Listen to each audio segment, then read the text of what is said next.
ఏ లేదు లేదు మిమ్మల్ని అనట్లేదు మూర్ఖు. మరి ఎవరిని అంటున్నారు మీరు మూర్ఖులని అని అంటే నీకెందుకు సమయం లేదు కదా తర్వాత మాట్లాడుకుందా. లేదు లేదు లేదు ఎవరు ఆ ఇద్దరు మూర్ఖులు నాకు చెప్పు. ఆ ఇద్దరు మూర్ఖులు ఎవరు అనంటే ఒకడు దుర్యోధనుడు ఒకడు రావణాసురుడు అన్నాడు. ఎందుకు రావణాసురుడు ఇంకా దుర్యోధనుడు మూర్ఖులు అయ్యారు చెప్పండి.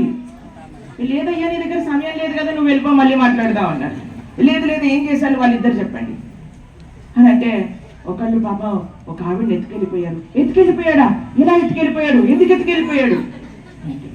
అరే నేను చాలా బిజీరా, నువ్వెందుకు నాకు ఫోన్లో ఇలా డిస్టర్బ్ చేస్తున్నావు? నీకు సమయం ఉన్నప్పుడు ఫోన్ పెట్టా. లేదు లేదు నాకు చెప్పాల్సిందే అని అంటే సరే సీతమ్మ అని ఒక ఆవిడ ఉండేది. ఆవిడ ఇలా రామచంద్రమూర్తితో అరణ్యవాసానికి వెళ్తే రావణాసురుడు అనే వ్యక్తి ఎత్తుకెళ్ళిపోయాడు. అసలు అరణ్యవాసానికి ఎందుకు వచ్చింది? అసలు రాముడు అనే రాజు అరణ్యానికి ఎందుకు వచ్చాడు అని అంటే తర్వాత చెప్తాను. లేదు లేదు నాకు ఇప్పుడే చెప్పు, చాలా ఇంట్రెస్టింగ్ అనగానే మొత్తం రామాయణం వినేసాడు. దాని తర్వాత అరే రెండు మూర్ఖులు అన్నావు ఇంకో మూర్ఖుడు అనగానే ఇంకో మూర్ఖుడు దుర్యోధనుడు. వాడిని ఎందుకు మూర్ఖుడు అన్నావు అనగానే మొత్తం మహాభారతం చూడండి. అందరికీ నేను చాలా పెద్ద క్లాస్ చెప్పాను అని అన్నాను అనుకోండి, ముందే భయం అయిపోతుంది. అరే ఆల్రెడీ గంట సేపు లేట్ చేశారు, మళ్ళీ ఎప్పుడు ఆపుతారో ఏమో నిజంగానే అని అనిపిస్తుంది. కానీ మేము చిన్నగా చెప్పాము అని కనీసం స్టార్ట్ చేసాం అనుకోండి, ఎంతసేపు చెప్పినా సరే మీకు హోప్ ఉంటుంది ఇప్పుడైనా ఆపేస్తాడేమో అని. కానీ నిజంగా సమయానికి తగ్గట్టుగా ఆపడానికి ప్రయత్నం చేస్తాం. మేము ఏం మాట్లాడాలి ఈరోజు అని అడిగితే మాకు ఒక టాపిక్ పంపించారనమాట. భక్తి మార్గంలో మనం ముందుకి వెళ్ళడానికి కావాల్సిన 4 సూత్రములు. దాన్ని డివోటీస్ చాలా మంచిగా కాయిన్ చేశారు. ABCD ఫార్ములా అని అన్నారు. అయితే మాకు ఆ టాపిక్ వచ్చింది. ఆ సందర్భానికి తగినట్టుగా ఒక 4 విషయాలు మీకు చెప్పడానికి ప్రయత్నం చేస్తాను. ఒకసారి ఒక పులిపిల్ల తెలుసు కదండి, చిన్న పులిపిల్ల ఒక జింక పిల్లల ఒక గుంపులో చేరిపోయిందట. పాపం తెలియదు, తప్పిపోయింది. ఒకసారి మేము ఒక ఎగ్జిబిషన్కి వెళ్ళాం. అక్కడ ఒక చిన్న పిల్లవాడు ఏడుస్తూ ఉన్నాడు అనమాట. వాడికి మైక్ ఇచ్చారు, మీ అమ్మా నాన్న పేరు చెప్పరా అనగానే మా అమ్మా నాన్న తప్పిపోయారు, వారు ఎక్కడున్నారో కనిపించట్లేదు అని అనౌన్స్ చేశాడు అనమాట ఆ పిల్లవాడు. అయితే పక్కనున్న ఆయన అరే మీ అమ్మా నాన్న తప్పిపోయలేదా, తప్పిపోయింది నువ్వు అని. నేను కాదు తప్పిపోయింది మా అమ్మా నాన్న అని అంటున్నాడంట. అయితే మీరు చూసారనుకోండి, పాపం ఆ పులి పిల్ల వల్ల అమ్మా నాన్న తప్పిపోయారు, ఈయన ఒక జింక గుంపులో చేరిపోయారనమాట. అయితే తెలియకుండానే ఆ జింక గుంపులో చేరటం వల్ల అలానే పెరుగుతూ ఉన్నాడు, చిన్నగా పెద్దగా అయిపోయాడు. అబ్బాయి గడ్డి తింటూ ఉన్నాడు. జింకలు ఎలా అయితే పరిగెత్తుతాయో అలా పరిగెత్తడం ప్రారంభం చేశాడు. చాలా రోజుల తర్వాత ఒక పులి చూసిందనమాట వీడి దూరం నుంచి. అదేంటబ్బా వీడు పులయ్యి గడ్డి తింటున్నాడేంటి, పులయ్యి జింకలతో తిరుగుతున్నాడేంటి అని చాలా డౌట్ వచ్చింది. వీడి దగ్గరికి వెళ్ళి ఓయ్ ఎవరు నువ్వు అనగానే నేను జింక పిల్లనండి. మరి నువ్వు జింక పిల్లవి కాదురా, నువ్వు పులి పిల్లవి. లేదండి నేను జింక పిల్లవి. వీడు అనుకున్నాడు ఎలా వీడికి చెప్పాలబ్బా వీడు పులి పిల్ల జింక పిల్ల కాదని అని పట్టుకొని ఒక కొలను దగ్గరికి, ఒక సరస్సు దగ్గరికి తీసుకెళ్ళి, సరస్సు దగ్గర తీసుకెళ్ళి తన శిరస్సుని సరస్సు లోపల నీటి ఉంటుంది కదండి, నీటి లోపల రిఫ్లెక్షన్ చూపించగానే ఆయన అనుకుంటున్నాడు నేను ఇంకా జింక పిల్లని. ఈయన కూడా ముందుకు వచ్చాడు. చూసావా మరిద్దరం ఒకలాగున్నాం, మరిద్దరం పులి జాతికి చెందిన వాళ్ళని జింక జాతికి చెందిన వాళ్ళు కాదు అనగానే లేదు లేదు నేను జింక పిల్లని అన్నాడు. మరి చూపించిన నమ్మేంట్రా నువ్వు అన్నాడు అనమాట. అయితే ఒక్కసారి ఈయనకి భయం పుట్టేలాగా ఒక్కసారి గట్టిగా ఏమంటారు గాండ్రించడం అంటారు కదా, అలా చేయగానే అప్పుడు ఈయన ప్రారంభం చేశారనమాట. నేను కూడా ట్రై చేస్తే ఏమొస్తుంది. ఎప్పుడైతే ఆ ప్రయత్నం చేశారో అప్పుడు ఆయన కూడా పులియే, ఆయనకు కూడా ఆ శక్తి ఉన్నది అని అర్థమైంది. ఇప్పుడు మా ముందు మీ వెనక హనుమ ఉన్నాడు. హనుమంతుడికి కూడా ఒకసారి ఆయన శక్తి ఏంటో తెలియలేకపోయిందండి. ఎవరు చెప్పారు? జాంబవంతుడు అని ఆయన హనుమంతుడికి తన శక్తిని గుర్తు చేశాడు. మనందరి యొక్క హృదయములలో కూడా భగవత్ చైతన్యము, భగవంతుడి పట్ల భక్తి అనేది ఉందండి. కానీ కొన్నిసార్లు కొంతమంది తెలుసుకుంటారు, చాలా మటుకు తెలుసుకోలేకపోతారు. కానీ ఎవరైతే తెలుసుకున్న భాగవతోత్తములు ఉన్నారో వాళ్ళ యొక్క సాంగత్యంలో మనం ఉంటే అప్పుడు మనకు కూడా అర్థమవుతారే నేను కూడా మంచి భక్తుని అవ్వచ్చు కదా. ఎవరి యొక్క సాంగత్యంలో ఉంటే మనం అలా అయిపోతామండి. మీరు ఈ స్టోరీ వినే ఉంటారు. ఒక షాప్లో నుంచి 2 రామచిలుకలని 2 వ్యక్తులు కొనుగోలు చేశారనమాట. ఒక రామచిలుక ఒక కసాయి వాడి దగ్గరికి వెళ్ళింది, ఇంకో రామచిలుక రాజభవనానికి వెళ్ళింది. ఒక యోగి ఈ 2 రామచిలుకలు ఎలా ఉన్నాయి అని కొన్ని సంవత్సరం తర్వాత వెళ్ళి చూస్తే ఈ కసాయి వాడి దగ్గర ఉండే రామచిలుకలేమో వచ్చిండ్రా, కూర్చోండి, కొట్టండి, చంపండి, నరకండి. వీడు అనుకున్నాడు వీడే ఇలా ఉంటే వీడు అన్నయ్య ఎలా ఉంటాడు. సరే వీడు అన్నయ్య చూద్దాం కదా అని వెళ్ళేసరికి వాళ్ళ అన్నయ్య ఏమో వచ్చారా అండి, కూర్చోండి, కాఫీ కాదులేండి. మనకి సాంప్రదాయంలో ఒక విషయం చెప్తారు. ప్రొద్దున లేవంగానే 2 అక్షరాలు హరి అనే 2 అక్షరాలతో పలుకుతూ నిద్ర లేవాలి అని. కానీ ఇప్పుడు జనాలు కూడా 2 అక్షరాలతో నిద్రలేస్తున్నారు, కాఫీ అనే అక్షరాలు. ఎప్పుడైతే మనం కాఫీ తీసేసి హరిని పెట్టుకున్నాం అనుకోండి, అప్పుడు మన రోజంతా బాగుంటుంది. హరి అన్నాం అనుకోండి, హరి లేకుండా నేను బ్రతకలేను అని అనిపిస్తుంది. కాఫీ అన్నాం అనుకోండి, కాఫీ లేకుండా నేను బ్రతకలేను అని అనిపిస్తుంది. అయితే ఏం చెప్తున్నాను నేను, కూర్చోండి, నీళ్లు తాగుతారా అని చాలా ప్రేమగా పలకరిస్తుంది అనమాట ఈ రామచిలుక. అప్పుడు ఈయన సీదా షాప్, ఎవరైతే ఏ షాప్లో నుంచి కొనుగోలు చేసుకున్నారో ఆయన దగ్గరికి వెళ్ళిపోయాడు. ఆయన అడిగాడు, అయ్యా వీళ్ళిద్దరు ఇలా డిఫరెంట్గా ఎందుకు బిహేవ్ చేస్తున్నారు అని. అంటే అయ్యా వాళ్ళిద్దరు దోషం కాదు, వాళ్ళు ఉండే సాంగత్యం యొక్క దోషం. కాబట్టి మీరు కానీ మంచి సాంగత్యం, ఇంత మంచి భక్తులు ఇంత చక్కగా గీతా కోర్స్ చేస్తున్నారు, వాల్యూ ఎడ్యుకేషన్ కాంటెక్స్ట్ నేర్పిస్తున్నారు, భగవద్గీత క్లాసులు ఇస్తున్నారు, భాగవతం చెప్తున్నారు, ఇలాంటి మంచి సాంగత్యంలో ఉండగలిగితే మన ప్రయత్నము, మన యొక్క జీవితము మంచి మార్గంలో నడవగలదు. ఇది మొట్టమొదటి సూత్రం. ఏంటి? ఏ ఫర్ అసోసియేషన్, అంటే మంచి సాంగత్యము మనకి ఉండవలే. రెండవది ఏంటో తెలుసా? A B. బి అంటే బుక్స్, పుస్తకములు. ఎంతమందికి పుస్తకాలు చదివే అలవాటు ఉంది? మా శ్రీహాన్ ఎత్తుతున్నాడు ఎంతూజియాస్టిక్ గా. మేము ఒకసారి ఒక పని పైన ఢిల్లీ వెళ్ళామండి. అయితే మేము ఒక డివోటీ వాళ్ళ ఇంట్లో ఉన్నాం అనమాట. ఆవిడ పంజాబ్ నుంచి, ప్రభుజీ మాతాజీ ఇద్దరు. సరే అని మాకు చాలా మంచి పంజాబీ వంటకాలు చేసి పెడుతున్నారు. మేము ప్రసాదం తీసుకుంటూ అడుగుతున్నాం, మాతాజీ మీరు ఎంత బాగా వంట చేస్తారు, మీరు ఎక్కడ ఈ రెసిపీ చెప్తారా మాకు కొద్దిగా అని అడిగామన్నమాట. అయితే ఆవిడ చెప్తూ ఉన్నారు. అయితే నేను మాటల్లో మీరు ఏం చదువుకున్నారండి, ఏం చేస్తారండి అని అడిగాను. అయితే ఏం లేదండి నేను సంస్కృత్ ప్రొఫెసర్ని అన్నాను. చాలా ఇంప్రెస్ అయింది, సంస్కృతం చెప్తారా మీరు, చాలా సంతోషం అండి, మీరు ఏం చదువుకున్నారు అని. అయితే నేను ప్రసాదం తీసుకుంటూ అడుగుతున్నాను అనమాట, క్యాజువల్గా మాట్లాడుతూ ఉంటే. ఏం చదువుకున్నారండి అని అంటే, ఏం లేదండి నేను జస్ట్ నాస్తికవాదంలో పిహెచ్డి చేశానండి. నాస్తికవాదంలో పిహెచ్డి చేశాను, అంతేకాదండి నాస్తికవాదంలో పిహెచ్డి సంస్కృతంలో చేశానండి. నేను ఇలా ప్రసాదం కింద పెట్టేశాను అనమాట. అమ్మా మీరు నాస్తికవాదంలో పిహెచ్డి చేశారా, మరి ఇప్పుడు మీరు భక్తులుగా ఎలా మారిపోయారు అని అంటే ఆవిడ చెప్పారు, వాళ్ళ అమ్మా నాన్న, వాళ్ళ నాయనమ్మ, తాతయ్య అందరూ నాస్తికులట, పూర్తి నాస్తిక కుటుంబంలో పుట్టారు. ఆవిడికి చిన్నప్పటి నుంచి ఒకటే ఏంటి అని అంటే, ఎంతమందిని వీలైతే అంతమందికి నాస్తికులుగా తయారు చేయాలి. ఏదన్నా అమ్మ మీరు ఫస్ట్ ఎవరిని తయారు చేశారు అని అంటే, మా హస్బెండ్ అండి. సక్సెస్ఫుల్ మ్యారేజ్ అని చెప్పాను. అవునండి మాది చాలా బాగా నడుస్తుంది మా మ్యారీడ్ లైఫ్, కానీ హరే కృష్ణ వాళ్ళు వచ్చి మొత్తం స్పాయిల్ చేసేసారు. ఏంటంటే ఏమైంది అని అంటే, మా ఆయన ఏమో ఆఫీస్కి అని రోజు వెళ్తూ ఉంటే ఒక భక్తుడు ట్రైన్లో మెట్రోలో కలిశారట. కలిసి ఆయన ఏదో జపం చేస్తుంటే మా ఆయన ఊరిగా ఉండకుండా నువ్వేం చేస్తున్నావు అని అడిగాడట. అయితే ఆయన మొత్తం కథ అంతా చెప్పుకుంటూ వచ్చాడు, ఇలా హరినామం చేయాలి, హరినామం చేస్తే ఇది చేస్తారు అది చేస్తారంటే. అయితే చాలా సంతోషం, మరి మీ వారు స్టార్ట్ చేశారా జపం చేయడం అంటే చేశారండి, 2-3 సంవత్సరాలు బ్యాగ్ లోపల దాచి పెట్టుకొని చేశారు నా భయంతో. ఒకరోజు నేను ఆ బ్యాగ్ లో చూసేసరికి జపమాల ఉంది. అప్పుడు నేను అడిగా, ఎలా జపం చేస్తున్నావు నువ్వు, ఇన్ని రోజులు నేను ఇచ్చిన ట్రైనింగ్ మర్చిపోయావా నువ్వు అంటే ఆయన అన్నాడు, ఆయనకి ఎక్స్పోజ్ అయిపోయాను అనే భయంతో వెళ్ళి భక్తులను అడిగారట, అయ్యా మా ఆవిడకి తెలిసిపోయింది, ఇప్పుడు నేనేం చేయాలి అని అంటే వాళ్ళు ఏమన్నారంటే తెలుసా అండి, ఒక భగవద్గీత పుస్తకం పెట్టు మీ ఇంట్లో, ఇంకేం చెయ్యకు అని.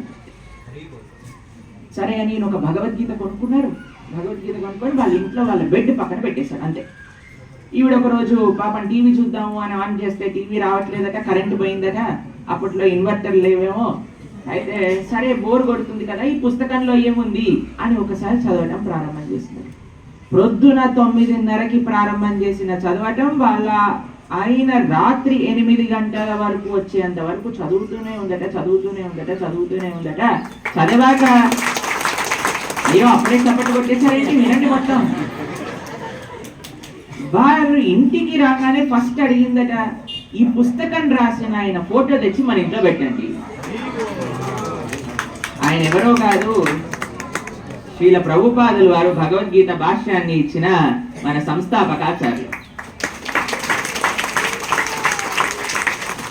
ఆ భగవద్గీత పుస్తకం పూర్తిగా చదివేసరికి ఆవిడ ఫస్ట్ వాళ్ళ ఇంట్లో, వాళ్ళ జీవితంలోనే ఫస్ట్ మొదటి ఫోటో వాళ్ళ ఇంట్లో వచ్చింది ప్రభుపాదుల వారు. ఆవిడ ప్రభుపాదుల వారి యొక్క ఆరాధనతో ప్రారంభం చేసి ఇప్పుడు దీక్ష తీసుకున్నారు. చక్కటి భక్తురాలు, ఢిల్లీలో వాళ్ళ హస్బెండ్ వైఫ్ ఇద్దరు కలిసి సేవ చేస్తున్నారు. ఒక్క పుస్తకం యొక్క ప్రభావం చూడండి. నాస్తికవాదంలో PhD చేసిన ఆవిడని వారు చేసింది అంటే ఎంత ప్రభావితం చేస్తుంది పుస్తకం. మనం ఏది చదువుతామో, ఏది వింటామో, ఏది చూస్తామో అలా మన ప్రవర్తన అయిపోతుంది. మేము ఒకసారి చిన్నప్పుడు మా ఫ్రెండ్స్తో మాట్లాడుతున్నప్పుడు ఒకసారి ఒక స్పెషల్ స్లాంగ్ మాట్లాడటం ప్రారంభం చేశారు. ఏమనేవారో తెలుసా అండి, ఇప్పుడు ఉందో లేదో తెలీదు, ఓయ్ మామ ఎలా ఉన్నావు అరే ఇదేంటా ఇదే ఇప్పటివరకేమో ప్రణవ్ అనేవాడు, ఇప్పటి నుంచేమో మామ అంటున్నావు, నేనెలా నీకు సంబంధం అని. ఏం లేదురా, ఇది సినిమాలో అలా అన్నారు, దాన్ని చూసి నేను నేర్చుకున్నాను. ఓ చిన్న పిల్లవాడు ఉన్నాడండి, మా ఆశ్రమానికి వచ్చారనమాట చూడ్డానికి. అయితే ఆయనకి ఇక్కడ తెగిపోయి ఉందన్నమాట, ఐబ్రో ఇలా గీత గీసింది. నేనన్నా, అయ్యో ఎక్కడ పడ్డావురా, ఎలా కుట్లు పడ్డాయి, నాకు కూడా కుట్లు ఉన్నాయిలేండి ఇక్కడ. అయితే నేనన్నా ఎక్కడ పడ్డావు నాన్న, ఎక్కడ కుట్లు తొలిగా అంటే, కుట్లు కాదు ప్రభుజీ మీకు తెలియదా అన్నారు. మాకేం తెలుసురా అంటే, ఇది కొత్త స్టైల్ అన్నారు. ఈ స్టైల్ ఏంట్రా అంటే, మీరు ఇక్కడిది చూసారు వెనకాలది చూడలేదు అని చూపిస్తారనమాట. ఇక్కడ నుంచి ఇలా ఒక గీత ఉంది వెనకాల వరకు. ఇది ఎక్కడ చూసావరా నువ్వు అని అంటే, మీకు తెలియదా, లేటెస్ట్ సినిమాలో వచ్చింది. కాబట్టి మనం ఏదైతే చూస్తామో, ఏదైతే వింటామో, ఏదైతే మాట్లాడతామో అలా మనం అయిపోతాం కదండి. అదే మనం మంచి ఆధ్యాత్మిక పుస్తకాలు కానీ మనం అధ్యయనం చేయగలిగితే, మంచి ఆధ్యాత్మికమైన వ్యక్తుల దగ్గర మనం ఉండగలిగితే, మంచి ఆధ్యాత్మిక పరమైన దృశ్యాలను మనం చూడగలిగితే. ఇప్పుడు అందరూ టీవీలో ఒక ప్రోగ్రాం చూస్తున్నారు, ఎలా కొట్లాడతారు, ఎలా ఒకరినొకరు మాటలు అనుకుంటారు అని. మీ ఇంట్లో ప్రశాంతంగా ఉన్న ఇంట్లో కూడా మీరు కూడా కొట్లాటలు చేయాలి అని చూస్తారు, ఆ ప్రోగ్రామ్ చూసారని. ఎందుకు అంటే అదే కదండి మనల్ని ఎక్సైట్ చేస్తూ. మేము ఒక రీసెర్చ్ గురించి చదివాను తెలుసా మీకు, మానవుడి యొక్క ప్రవృత్తి ఎప్పుడు ఎదుగుదల జరుగుతుంది అని అంటే, పక్కని వారి యొక్క జీవితాల్లో ఏమవుతుంది అని పట్టించుకోవడం ఆపినప్పుడే మనం ఎదగలుగుతాం అంటే మనకి. అంతే కదండి, నార్మల్ టెండెన్సీ మనకు అంతే కదా. మన ఇంట్లో కరెంట్ పోయింది అనుకోండి, ఏం చేస్తాం ఫస్ట్, పక్కింట్లో లేదనుకోండి పర్వాలేదు, మరి పక్కింట్లో ఉండి మన ఇంట్లో లేదనుకోండి, మా ఇంట్లో ఎట్లుంది, మా ఇంట్లో ఎట్లా లేదు. మీ ఇంట్లో పోయిందని కంగారు కాదు, పక్కింట్లో ఉందని ఎక్కువ కంగారు, అంతే కదండి. కానీ ఆ స్టడీ ఏం చెప్తుందంటే, ఫస్ట్ మనం వేరే వాళ్ళ గురించి ఆపాలి. మన జీవితంలో మనం ఇంప్రూవ్ చేసుకోవడానికి ఎంత ఉందండి, మన జీవితంలో మనం మారడానికి ఎంత ఉంది చెప్పండి. కానీ ఈ యొక్క రాంగ్ ఎక్స్పోజర్స్ వల్ల, రాంగ్ ఇన్పుట్స్ వల్ల మన విలువైన మానవ జీవితాన్ని మొత్తం కూడా మనం వేస్ట్ చేసుకుంటున్నాం. దీన్ని దూరం పెట్టి ఎంత వీలైతే అంత ఆధ్యాత్మిక ప్రయాణం మనం జరగలిగితే చాలా అద్భుతంగా ఉంటుంది. ఒకటి అసోసియేషన్, రెండు మూడవది శాంతి, జపం. ఎంతమంది జపం చేస్తారు ఇక్కడ? చాలా మంది భక్తులు జపం చేస్తారు, చాలా సంతోషం. ఈ కలియుగంలో తరించడానికి మార్గం ఏమిటి అని అంటే హరినామ సంకీర్తన. కలోదోష నిదే రాజన్ అస్తి ఏకోన్మహాన్ గుణాన్ కీర్తనాదేవ కృష్ణస్య ముక్త సంగ పరం బ్రజే. ఒకసారి ఒక ఆయన, అరే జపం చేస్తే అంత అవుతుందా, జపం చేస్తే అన్నీ లభిస్తాయా అని ఒక సాధువుని ప్రశ్నించాడు. ఈ సాధువు అన్నాడట, అయ్యా ఈ మంత్రం తీసుకో, ఈ జపం చేసుకుంటూ కూర్చో అన్నాడు. ఈయన పెద్ద రౌడీ షీటర్ అనమాట ఊర్లో. అయితే ఛాలెంజింగ్గా వచ్చాడు ఈ సాధువు దగ్గర. అయితే ఈయన అన్నాడట, అయ్యా నామం చేసుకుంటూ కూర్చో అనగానే పాపం ఆయన ఒక చెట్టు కింద కూర్చొని జపం చేసుకోవటం ప్రారంభం చేస్తున్నాడు. చక్కగా ఊరంతా ఒక న్యూస్ స్ప్రెడ్ అయింది. ఏంటో తెలుసా అండి, అయ్యా ఇంత పెద్ద గుండా ఒక పెద్ద భక్తుడైపోయాడట, రోజు ప్రొద్దున నుంచి రాత్రి దాకా జపం చేస్తున్నాడట, తెలుసునా ఒకసారి చూసొద్దాం అని ప్రయత్నం చేస్తూ అందరు వెళ్తున్నారు, చూస్తున్నారు, వస్తున్నారు. వాళ్ళకి ఎంత శ్రద్ధ కలిగిందంటే ఈయన పైన, అరే ఇలా ఉండేవాడు ఇలా మారిపోయాడు. మీకు ఎప్పుడైనా అనిపిస్తుందండి, ఎవరైనా సడన్ గా గుడికి వెళ్ళటం ప్రారంభం చేశారనుకోండి, నువ్వా గుడిక, నువ్వా ప్రవచనానిక అని మనం ఆక్షేపిస్తూ ఉంటాం జనాలు. అయితే వీళ్ళందరూ చూసి ఆశ్చర్యపోయాడు. ఒక రోజు కాదు, 2 రోజులు కాదు. ఇంకో విషయం చెప్తాను. ఒకసారి ఒక 2 దొంగలు ఒక ఇంట్లో నుంచి దొంగతనం చేయడానికి వెళ్తున్నారు. అయితే పాపం సమ్మర్ టైం కదండి, రాత్రిపూట అందరూ పైన చెట్టు పైన, ఏమంటారు మనం చెట్టు మేడ పైన పడుకుంటారు. ఇంతకుముందు పడుకునేవారులేండి, ఇప్పుడు పడుకోలేండి, టెర్రస్ పైన. అయితే దొంగలకి చాలా కన్వీనియంట్ టైం అనమాట దొంగతనం చేయడానికి, రాత్రిపూట, అది కూడా సమ్మర్లో. అందరు పైన ఉంటారు, కిందంతా మాయ. అయితే ఈయన ఒకసారి ఒక ఇంటి పైన వీళ్ళందరూ పడుకున్నారా, చక్కగా చూద్దాం కదా ఎలా ఉన్నారేంటి అని అక్కడ 2 తీగలు ఉన్నాయటండి, పెద్ద పెద్ద తీగలు. ఆ తీగలు పట్టుకోవాలని ఎక్కాలి అని ప్రయత్నం చేస్తూ ఎక్కుతున్నాడట. ఆయన పై వరకు ఎక్కేశాడు, 2 తీగలు తెగిపోయాయి, డామ్ అని కింద పడిపోయాడు. అదేం తీగలో తెలుసా అండి, తెల్ల గుమ్మడికాయ చెట్టు యొక్క తీగలన్నమాట. కింద పడిపోయాడు. కింద పడిపోగానే పైనుంచి పెద్ద పెద్ద గుమ్మడికాయలు ఢామ్ ఢామ్ ఢామ్ అని తలపైన పడాయి. పడంగానే కాలు తిరిగి కింద పడిపోయాడు, ఇలా కూర్చున్నాడు. ఆ తెల్ల గుమ్మడికాయ పైన జిగురుగా ఉంటుంది, తెల్లగా తెలుసు కదండి మీకు. ఆ జిగురంతా శరీరం పైన పడిపోయి మొత్తం విభూది రాసుకున్న వాళ్ళ అయిపోయాడు. విభూది రాసుకున్నాడు, ఇలా ఉండిపోయాడు.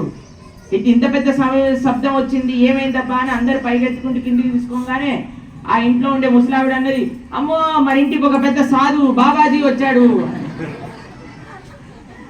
అనగానే, అవునా బాబాజీ వచ్చారా, ఎలా ఉన్నారు? రాత్రి చీకటి కదండి, అందరూ ఒక దీపం వెలిగించి పక్కన పెట్టారనమాట. పక్కింటి వాళ్ళు చూసారు, వీళ్ళింటికి సాధు వచ్చారు కదా, పక్కింటి వాళ్ళు వచ్చారు, ఇటు పొడుగింటి వాళ్ళు, అటువైపు వాళ్ళు, మొత్తం ఊరంతా ఒక పెద్ద జాతర, హుండి, 300 రూపాయల దర్శనము, అర్చన అన్ని స్టార్ట్ అయిపోయాయి. అక్కడ లడ్డూలు, కల్తీ లేని లడ్డూలు అన్ని స్టార్ట్ అయిపోయాక పెద్ద బిజినెస్ నడుస్తుంది అక్కడ. విఐపి దర్శనాలు, ఫోన్ రికమెండేషన్లు వస్తున్నాయి. 3 రోజులైంది, పాపం వీడు స్పృహ తప్పిపోయి పడిపోయాడు. అందరు వస్తున్నారు, 108 కొబ్బరికాయ మొక్కులు చెల్లిస్తున్నాడు, 1000 కొబ్బరికాయలు మొక్కులు చెల్లిస్తున్నారు. ఒక ఆయన డామ్ అని కొబ్బరికాయ కొట్టంగానే కొబ్బరికాయ పగిలి ఆ కొబ్బరికాయలు ఉండే నీళ్లు వీడి ముఖం పైన పడింది. పడంగానే వీడికి మేలుకు వస్తుంది అనమాట. పాపం 3 రోజుల నుంచి నీళ్లు కొట్టుంటే లేసేవాడు పాపం. వీళ్ళేమో ఆయన వదిలేసి పూజలు పునస్కారాలు చేస్తున్నారు అనమాట. ఎప్పుడైతే ఆయనకి మెలకు వస్తుందో అందరు ఒకటే ఒక హడావిడి, ఫస్ట్ చూపులు మా పైన పడాలి అని ఓ పెద్ద తొక్కిదలాట కూడా నడుస్తుంది అనమాట. లాస్ట్కి పాపం ఈ వ్యక్తి చూశాడు, చూడంగానే ఇంత పెద్ద గుంపు ఉంది, అందరూ నమస్కారాలు చేస్తున్నారు. అప్పుడు వాడికి అర్థమైపోయింది ఏమై ఉంటుంది నాతో పాటు. ముందటంతా డబ్బులన్నీ ఇక్కడ పెద్ద ఉండి మొత్తం నిండిపోయింది, ముందటంతా ఆఫరింగ్స్ ఉన్నాయి. ఆయన లేసి అలా నడుచుకుంటూ అరణ్యంలోకి వెళ్ళిపోయాడు. పాపం ఈయన ఫ్రెండ్ ఉన్నాడు కదండి, దూరం నుంచి చూస్తున్నాడు ఏం జరుగుతుంది అని. అరణ్యంలోకి వెళ్ళిపోయిన వాడిని అడిగాడు, అయ్యా ఇంత డబ్బులు ఇంత ఈజీగా లభించినా సరే నువ్వు ఎందుకు తీసుకోవట్లేదు అని. అంటే ఈ దొంగ అన్నాడు, అరే నేను నాకు తెలియకుండానే ఇంతమందిని నేను ఒక ఆధ్యాత్మిక భావనతో నింపితే నేను నిజంగా సాధువైతే ఎంతమందిని మార్చగలుగుతా అని అనుకున్నాడు.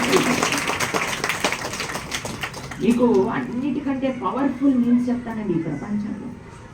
ఒక వ్యక్తి మార్చడం మనతో చాలా మంది, ఎంతమందికి కంప్లైంట్ ఉంటుందండి ఇంట్లో, మనం మంచి చెప్తే వినరండి అసలు. బాబు ఎక్కడ తలనొప్పండి మా ఇంట్లో అయితే, ఎంత మంచి చెప్పినా మమ్మల్ని పట్టించుకోరు. ఎంతమంది అలా ఎక్స్పీరియన్స్ చేయొద్దండి. అటువైపు వాళ్ళు ఎక్కువ మంది ఎత్తుతున్నారు, అంటే మీతోటేనా ప్రాబ్లము?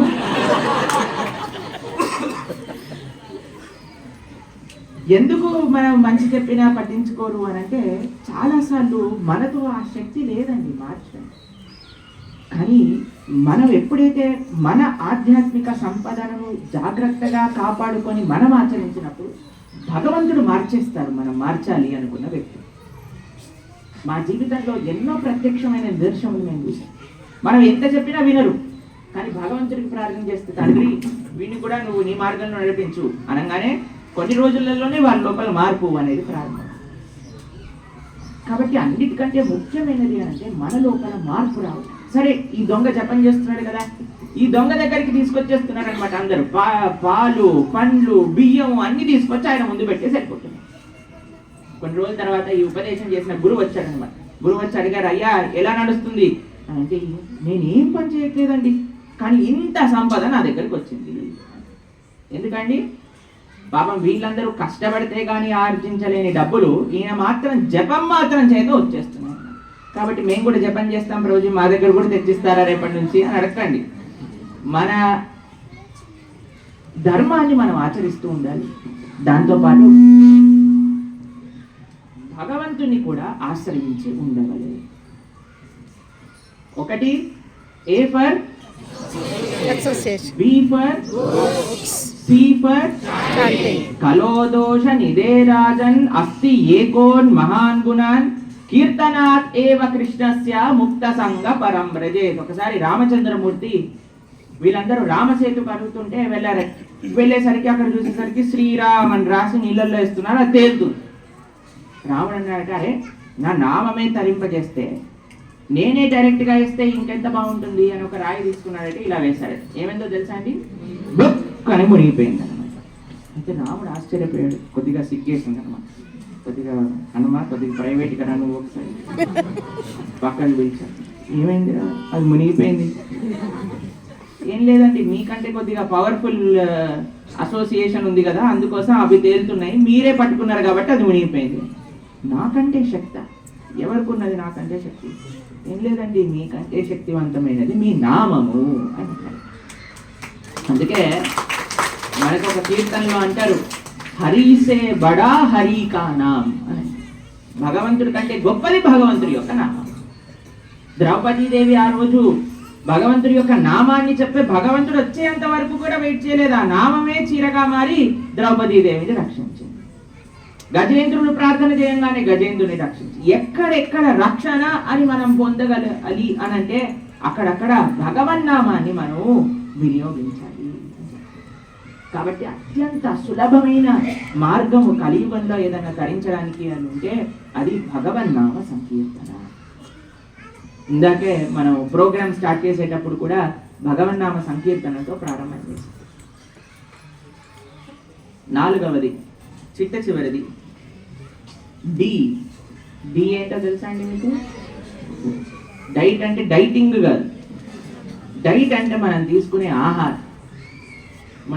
మమ్మల్ని చాలా మంది లడ్డూ గురించి మాట్లాడండి ఓ వీడియో చేశాను. ఎంతమంది చూశారు లడ్డూ వీడియో? అంటే మీరు ఒకసారి గమనించండి, ఈ ప్రపంచంలో ఆహారం యొక్క శుద్ధత్వం. మీరు కొన్ని రోజుల ముందు ఒక న్యూస్ వచ్చింది చూసారా? చాలా ఫేమస్ మసాలా బ్రాండ్స్, దాంట్లో జరిగే కల్తీ వల్ల వచ్చే రోగాల గురించి ఒకళ్ళు వీడియో చేశారు. న్యూస్ అంతా ఒక 2-3, అప్పుడు మేము ఇండియాలో లేము కానీ మేము ఆ న్యూస్ విన్నాం అన్నమాట. విన్నారా? ఎంతమంది విన్నారు ఆ న్యూస్ గురించి? మీరు చూడండి, కలియుగం ప్రోగ్రెస్ అవుతున్న కొద్దీ ఆహారంలో కాలుష్యము అనేది చాలా పెరిగిపోతుంది. పాలల్లో ఏం కలుపుతారో తెలుసా అండి? షాంపూ కలుపుతారట నురగ రావడానికి, వైట్ పెయింట్ కలుపుతారట తెల్లగా ఉండడానికి, పసుపులో ఏం కలుపుతారో తెలుసా అండి మీకు? మీరు ముగ్గులు వేస్తారా? ముగ్గులలో నింపే రంగు ఉంటుంది కదండి, అది కలిపేస్తారట. మసాలాలలో ఏం కలుపుతారో తెలుసా అండి మీకు? Wood powder. ఎప్పుడైనా మీరు వుడెన్ ఫ్యాక్టరీకి వెళ్ళారనుకోండి, సన్నటి పౌడర్ డస్ట్ వచ్చేస్తుంది అనమాట. ఆ డస్ట్ని మొత్తం కూడా మసాలాలలో కలిపేస్తారు. షుగర్లో ఏం కలుపుతారో తెలుసా అండి? చాలా ఆశ్చర్యం, విన్నారో లేదో మీకు తెలీదు. బోన్ పౌడర్ అని అంటారు. ఏవైతే ప్రాణుల యొక్క ఎముకలు ఉంటాయో వాటితో కలిసిన పౌడర్ని షుగర్లో కలుపుతారు. బోన్ పౌడర్ అని అంటారు. కాబట్టి ఎక్కడ చూసినా సరే మీరు మన ఇంట్లో మన కోసము అని అంటే ఎంత జాగ్రత్తగా తెచ్చుకుంటామండి. దాంట్లోనే అంత కల్తీ ఉంటే మీరు బయట వ్యక్తులు అందులో ఏం కలుపుతారో ఏంటో మనకి ఎలా తెలుస్తుంది? మేము రామకృష్ణ రెడ్డి ప్రభుకి పంపిస్తాను కొన్ని వీడియోలు యూట్యూబ్లో. ఒక్కొక్క పదార్థాన్ని తయారు చేసే ముందు వాళ్ళు ఎంత కల్తీ, ఏ రకమైన అన్హైజీనిక్ ఎన్వైరన్మెంట్స్లో తయారు చేస్తారు. చాలా మందికి ఇంట్లో రుచులు రావండి. ఇంట్లో వండారనుకోండి, బయటికి వెళ్ళి తినాలి అని అనిపిస్తుంది. ఎందుకో తెలుసా? బయట మసాలాతో పాటు వాడి చేతులు కడుక్కొని ముఖం కడుక్కొని అవన్నీ కూడా వేస్తాడు కాబట్టి కొద్దిగా ఎక్స్ట్రా టేస్ట్ వస్తుంది అనమాట. మన ఇంట్లో అయితే అమ్మ జాగ్రత్తగా అన్ని కడిగి శుభ్రం చేసి నీట్గా చేస్తుంది కదండి, అప్పుడు అంత రుచిగా అనిపించవు. మరి చాలాసార్లు మమ్మల్ని చాలా మంది అడుగుతుంటారు ఒక ప్రశ్న, ప్రభుజీ మాకు అసలు రీజన్ లేకుండా కోపం వస్తుంది ప్రభుజీ, ఎందుకు వస్తుంది అని. ఎంతమందికి అప్పుడైనా ఇలా అయినా అనిపించిందా? అరే అనవసరంగా కోప్పడ్డాను, అనవసరమైన కోపం వచ్చింది. ఎంతమందికి అనిపించింది?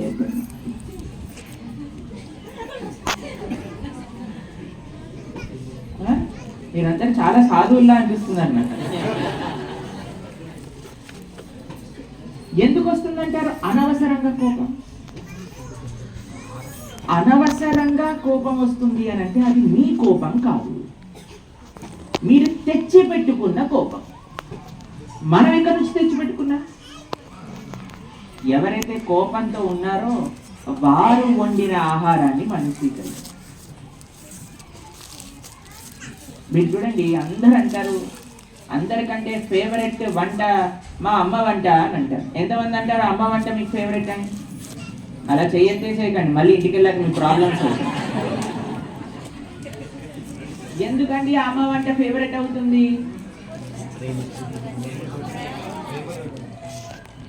ఎంతమంది ప్రభుజీ ఏం లేదు, మా మదర్ 5 స్టార్ హోటల్లో ట్రైనింగ్ అయ్యారు అందుకే బాగుంటుంది. అవునా? ఎందుకోసం? ఉత్తి పప్పు చేసి ఈరోజు అంతా ఏకాదశి, ఊరికి మనం ప్రవచనం ఎప్పుడు ఇవ్వాల్సిన ఏకాదశి రోజులు వస్తూ ఉంటాయి. ఇప్పుడు ఏకాదశి రోజులేమో వేరే విషయాల గురించి చెప్పలేమా? సరే రేపు ఆలోచిద్దాం వీటి గురించి. అమ్మ ఏం చేసినా సరే బాగా అనిపిస్తుంది. అవునా? ఎందుకు బాగా అనిపిస్తుంది? ప్రేమతో చేస్తారు. హోటల్లో పడుకుంటుందండి మీ పైన ప్రేమ? ఎంతమంది అంటారు హోటల్ పడుకుంటే అయ్యో మా దగ్గరికి మా కస్టమర్ వచ్చారండి అని ప్రేమ. కాబట్టి వాడికి ఏదైనా గొడవలు ఉన్నాయనుకోండి, వాడికి ఎవరిపైన కోపం వచ్చింది అనుకోండి, వీడు ఈ ఆర్డర్ కావాలంటే అని వేసేస్తాడు అనుకోండి. ఆ కోపం ఆ పదార్థంలోకి వచ్చి ఆ పదార్థం మన లోపలికి వచ్చి మనం ఇంట్లో వండేటప్పుడు మనకు కోపం వచ్చి ఆ కోపాన్ని వేరే వాళ్ళకి ఇచ్చి ఇల్లంతా మహాభారత యుద్ధం అయిపోతుంది. కాబట్టి ఎంత వీలైతే అంత మనం ఆహారంలో శుద్ధత్వాన్ని పాటించాలి. అంటే ఎటువంటి ఆహారాన్ని స్వీకరించాలి అంటే సాత్వికమైన ఆహారాన్ని స్వీకరించాలి అని చెప్తారు. మన శాస్త్రంలో కృష్ణుడు భగవద్గీతలో 3 గుణముల గురించి చెప్తారు. ఎవరికి తెలుసు ఏంటా 3 గుణములు అని? గీతా కోర్స్ కంప్లీట్ చేసిన వారు ఎంతమంది ఇక్కడ? బాగా చెప్పండి. ఎవరైనా చెప్పాలనుకుంటున్నారా ఇక్కడ గీతా కోర్స్ కంప్లీట్ చేసిన వాళ్ళల్లో ఎవరైనా 3 గుణాల గురించి? Very good Mataji. మీ పేరేంటండి? చాముండేశ్వరి మాతాజీ చెప్తున్నారు. తామసీక గుణం, రాజసీక గుణం, సాత్విక గుణం అని 3 గుణాలు ఉంటాయండి. మీరు ఏ వస్తువైనా, ఏ పదార్థమైనా, ఏదైనా సరే ఈ 3 గుణములలో అంతర్గతమై ఉంటుంది. ఇప్పుడు ఆలయంలో ఉన్నారనుకోండి, ఆలయం చాలా సత్వగుణంతో నిండిన ప్రదేశం. అందుకే మీరు ఎప్పుడైనా విన్నారండి, అరే మనసు బాగాలేదు, నేను గుడికి వెళ్ళి వస్తాను. ఎప్పుడైనా మీరు గుడికి వెళ్తే మీకు ప్రశాంతత వచ్చింది? ఎంతమందికి వచ్చింది ప్రశాంతత? ఎందుకో తెలుసా అండి? ఇక్కడ ప్రశాంతత ఉన్నది కాబట్టి, ఇక్కడ ప్రశాంతత యొక్క నిలయం కాబట్టి ఇది దేవాలయం అని. మీకు ఎప్పుడైనా ఇలా ఎక్స్పీరియన్సా? మీరు ఎవరైనా మీ చుట్టాల దగ్గరికి వెళ్ళారనుకోండి, ప్రశాంతంగా ఉన్న వాళ్ళు కూడా బయటకు వచ్చేటప్పుడు చాలా ఇరిటేటింగ్గా బయటకు వస్తారు. ఎంతమందికి ఎక్స్పీరియన్స్ ఉంది? ఉందా మీ అందరికీ? చాలా సంతోషం. మా వాళ్ళు కాదు ప్రభుజీ, వాళ్ళ వైపు వెళ్ళినప్పుడు మాకు ఇరిటేషన్ వస్తుంది. సరే ఎక్కడికి వెళ్ళినా సరే ఇరిటేషన్ అనేది వస్తుంది. ఎందుకు అనంటే మనము ప్రశాంతంగా ఉన్నాము, కానీ మనం వెళ్ళిన ప్రదేశము ప్రశాంతంగా ఉంది. కాబట్టి మనం ఎంత వీలైతే అంత సత్వగుణంలో ఉండే ప్రదేశాలకు వెళ్ళాలి. సత్వగుణంలో ఉండే వ్యక్తుల యొక్క సాంగత్యంలో ఉండాలి. సత్వగుణంలో ఉండే పదార్థములను స్వీకరించాలి. సాత్వికంగా ఉండే దృశ్యములు చూడవాలి.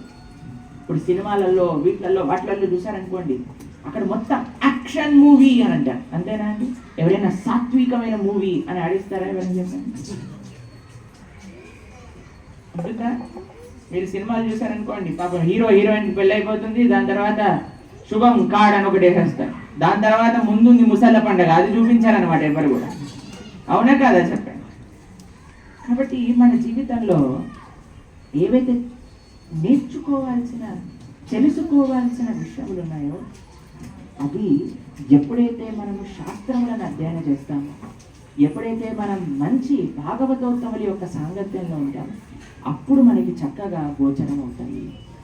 అప్పుడు మనకి చక్కగా తెలుస్తాయి ఈ విషయాలు.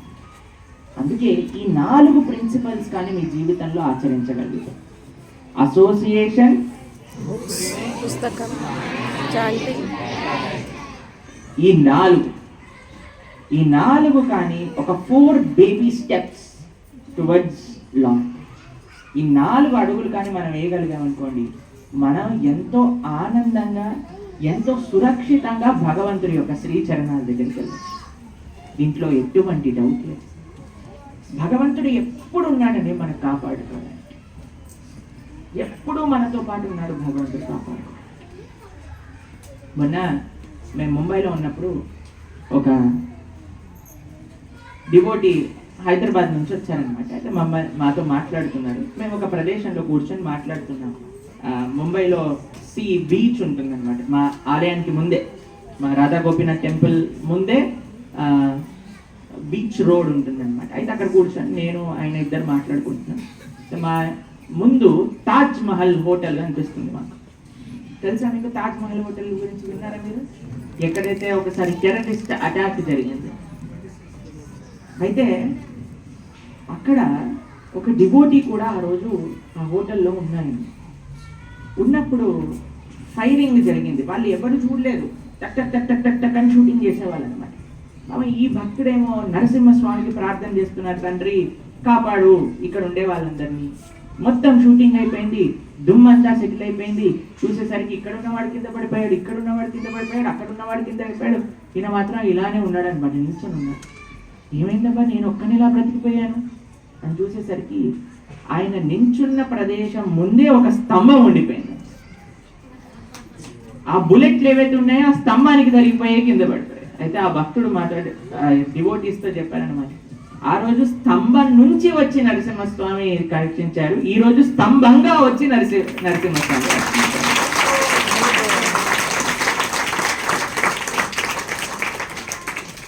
నమ్మకం, అరే భగవంతుడు మనల్ని రక్షించాడు అనే నమ్మకం, అరే భగవంతుడికి మనం సేవ చేయాలి అనే ఒక కోరిక, అరే భగవద్భక్తులు సాంగత్యం మనకి అవసరము అనే ఒక ఆకాంక్ష, ఇవి కలగాలి అని అంటే మనం ఈ 4 ప్రిన్సిపల్స్ ఫాలో చేయగలిగితే మనం చక్కగా మంచిగా భగవద్భక్తి మార్గంలో ముందుకు వెళ్ళగలుగుతాం. హరే కృష్ణ హరే కృష్ణ కృష్ణ కృష్ణ హరే హరే హరే రామ రామ రామ హరే హరే. ఇది షోడశాక్షర నామ్నాం కలి కల్మషనాశనం నాతర పరతరోపాయ సర్వవేదేషు దృశ్యతి. వేదములన్నిటినీ శాస్త్రములన్నిటినీ పైకి కిందికి తిరిగేసిన ఈ మంత్రం కంటే, ఈ నామం కంటే గొప్పది ఇంకొకటి లేదు అని. అటువంటి నామాన్ని ప్రపంచం మొత్తం కూడా మన సంస్థాపకాచార్యులు శ్రీల ప్రభుపాదులు వారు, అందరం ఇప్పుడు మేము బృందావన యాత్రకు వెళ్తున్నాం అనమాట. అందరం మేము బృందావన యాత్రకు వెళ్ళినప్పుడు ప్రభుజీ మాకు ఇంకా గుళ్ళు చూపించండి, ఇంకా ప్రదేశాలకు తీసుకెళ్ళండి అని అంటున్నారు అనమాట. కానీ అంత గొప్ప బృందావనాన్ని వదిలేసి ఈయన అమెరికా లాంటి ప్రదేశానికి వెళ్ళారు. అంటే ఎంత సాక్రిఫైస్ కావాలి చెప్పండి. పాపం అక్కడ ఎవ్వరూ తెలియదు, ఏం చేస్తారో తెలియదు, ఎవరు వింటారో తెలియదు, ఏం తినాలో తెలియదు, ఏం తెలియదు. భాగవతాన్ని పట్టుకున్నారు. 70 సంవత్సరాల వయసులో ఒక కార్గో షిప్ లో సామాన్లను తీసుకెళ్లి షిప్ లో వెళ్ళారు. పాపం ఆయన 2 హార్ట్ అటాక్లు వచ్చాయి దారి మార్గంలో. అయినా సరే భగవంతుడు తీసుకెళ్తున్నాడు కదా, చూద్దాం ఏమవుతుందో అని అమెరికాకి వెళ్ళి అక్కడ ఉండే వాళ్ళకి చక్కగా భగవద్భక్తి మార్గాన్ని బోధించి 5,000 మందిని వైష్ణవులుగా 108 మంది ఆలయాలు స్థాపన చేసి ప్రపంచం మొత్తం కూడా హరే కృష్ణ అనే ఈ వర్డ్ ని, ఇప్పుడు మీరు ఏ ప్రపంచంలో ఏ దేశంకి వెళ్ళినా సరే మీకు హరే కృష్ణ అంటే, మేము ఆస్ట్రేలియాలో పర్ల్ హార్బర్ దగ్గర నడుస్తున్నాం, హరే కృష్ణ హరే కృష్ణ ఎవరబ్బా వీళ్ళు అనగానే ఒక ఆయన, ఒక తెల్లగా పొడువుగా ఉన్నాడనమాట, ఆస్ట్రేలియన్. ఆయన వచ్చి నాకు హరే, అరే మీకెలా తెలుసు హరే కృష్ణ అని అంటే, I have read Prabhupad books అని అన్నాడు ఆయన. నేను ప్రభుపాద్ వారి పుస్తకాలు చదివాను, అందుకు నాకు హరే కృష్ణ అంటే ఎవరో తెలుసు అని అన్నారు. కాబట్టి ఎక్కడెక్కడ మీరు వెళ్ళినా సరే అక్కడక్కడ హరే కృష్ణ అని మిమ్మల్ని పలకరిస్తూ, హరే కృష్ణ కీర్తన చేస్తూ, హరే కృష్ణ ప్రసాదం లభిస్తూ, హరే కృష్ణ మందిరం లభిస్తూ, హరే కృష్ణ భక్తుల యొక్క సాంగత్యం మీకు లభించే పూర్తి త్యాగము శ్రేయస్సు ఎవరిదైనా కలిగింది అని అంటే అది శ్రీల ప్రభుపాదుల వారి వల్ల. అటువంటి శ్రీల ప్రభుపాదుల వారు రచించిన శ్రీమద్ భగవద్గీతకి ఏదైతే భాష్యం ఉన్నదో ప్రపంచం మొత్తం కూడా 55 కోట్ల పుస్తకాలు ఇప్పటి వరకు వితరణ అయ్యాయి. ఆ పుస్తకాలు చదివి ప్రేరణ పొందే మనం భక్తులం అయ్యాం. ఆ పుస్తకాలు చదువుతూనే మీరు ఇప్పుడు కోర్స్ కంప్లీట్ చేశారు. కోర్స్ కంప్లీట్ చేసేసారు, సర్టిఫికేట్ వచ్చేసారు కదా అని ఉంచేయకండి. మీరు వైకుంఠానికి వెళ్ళాలంటే ఈ సర్టిఫికేట్ పనికిరాదనమాట. ఇంకొద్దిగా డీటెయిల్డ్ స్టడీ చేయాలి, నెక్స్ట్ లెవెల్ కోర్స్ ఉందట ప్రభుజీ చెప్తున్నారు. కాబట్టి మంచిగా మీరు అలానే కంటిన్యూ చేస్తూ ఉండండి, మంచి భగవద్భక్తుల యొక్క సాంగత్యంలో ఉంటూ ఉండండి, మంచి విషయాలు నేర్చుకోండి, అందరం కలిసి మంచిగా భగవంతుడి యొక్క సేవ చేసుకోవడానికి ప్రయత్నం చేద్దాం. హరే కృష్ణ. శ్రీల ప్రభుపాదకి శ్రీ కృష్ణ భగవానికి అనంత కోటి వైష్ణవ భక్త బృందకి గోవింద. ఎవరికైనా ఏమైనా ప్రశ్నలు ఉన్నాయా?